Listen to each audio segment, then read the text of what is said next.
এবারে শীতে, তাও আবার ক্রিসমাসের ঠিক আগে, বন্ধু আমার এসেছে কলকাতাতে। তাই আবার কোথাও ঘুরতে যাব না কি করে হয় বলো? একটু ভিড় এড়াবো বলে ভাবলাম পার্ক স্ট্রিট নয়, বউ ব্যারাক্স যাওয়া যাক। যেমন ভাবা তেমনি কাজ।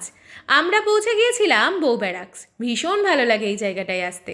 সে বেশ কিছু বছর আগের কথা।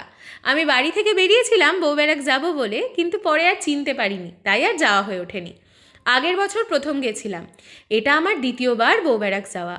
আলো দিয়ে চারিদিকটা সুন্দর করে সাজানো, অনেক সুন্দর সুন্দর খাবার দাবার, সব মিলিয়ে জমজমাট একটা পরিবেশ। এই বছরও ভীষণ সুন্দর করে সাজানো হয়েছিল চারিদিক, আলো ঝলমল করছিল। আমরা গিয়েছিলাম ক্রিসমাসের ঠিক আগেই, কিন্তু তাতেও ভিড় হয়েছিল খুবই। আমরা সেদিনকে প্রথমে অন্য একটা জায়গায় গিয়েছিলাম, তারপরে যাই বউ ব্যারাক্স।